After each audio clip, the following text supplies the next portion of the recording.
Assalamualaikum warahmatullahi wabarakatuh. Nah, kalau misalkan lagi ada yang bertanya, enak ngajar di kelas tinggi atau ngajar di kelas rendah? Sebenarnya dua-duanya sih sama aja. Mau ngajar di kelas manapun, capek mah. Namanya kerja juga capek gitu. Nggak ada pekerjaan yang nggak capek. Tapi gimana siasat kitanya aja. Kalau kita ditempatkan di kelas A, ya peran kita harus kayak gimana. Ditempatkan di kelas B, peran kitanya juga harus kayak gimana. Jadi kitanya harus pintar-pintar dalam berakting gitu kan ya. Nah, kalau enaknya di kelas enak sebenarnya sama aja sih, mau enak di mana. Enaknya di kelas tinggi itu kita belajarnya lebih santai karena anak-anaknya udah bisa diarahin banget. Anak-anaknya udah bisa ngerti banget, tapi bedanya otak kita nih sebagai guru diajak berputar banget karena materi di kelas 4, 5, 6 tuh mulai tinggi banget.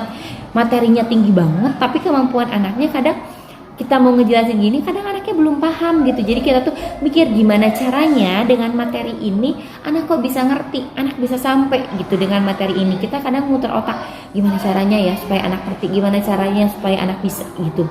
Jadi di kelas tinggi tuh bener-bener otak guru ini dipakai banget karena materinya Masya Allah dengan anak yang demikian gitu. Kadang kala materinya begini, tapi anak-anak perkalian pembagian aja masih ngegojot gitu, masih aduh, Masya Allah gitu. Jadi itu tuh PR-PR yang harus guru hadapi.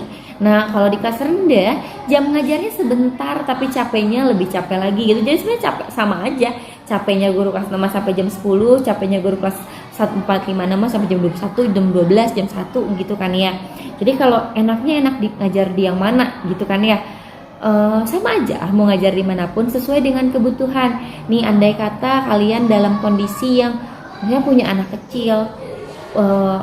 kecil di bawah 5 tahun, misalnya punya balitanya 3 atau misalnya punya balitanya 2 atau punya anak-anak yang ini. Nah, kalau misalkan enaknya sih di kelas, menurut saya nih ya, kalau enaknya di tempat, kalau seorang ibu atau perempuan, kalau di kelas tinggi enaknya kalau andai kata anak kalian sakit, karena kan anak usia di bawah 5 tahun itu masih ada aja demamnya, ada aja flu-nya, batuknya setiap bulan tuh pasti ada aja. Tapi kan bukan artinya itu sebagai alasan kita untuk gak masuk. Andai kata darurat dan kita nggak bisa untuk masuk, kalau di kelas tinggi itu kita nggak perlu terlalu khawatir yang gimana-gimana sih, karena ya tadi anaknya udah dewasa, udah bisa diarahin. Tapi kalau di kelas 1, 2, 3 kita nggak masuk sehari, itu khawatirnya luar biasa gitu. Jadi milih di kelas tinggi atau di kelas rendah itu mah sesuai dengan penempatan pemimpin sekolahnya, bapak kepala sekolahnya dimanapun kita harus siap. Tapi yang harus disiapkan itu yang tadi, gimana caranya kalau kita ditempatkan di kelas rendah dan gimana caranya kalau kita ditempatkan di kelas tinggi. Semoga bermanfaat ya. Wassalamualaikum warahmatullahi wabarakatuh. Bye bye.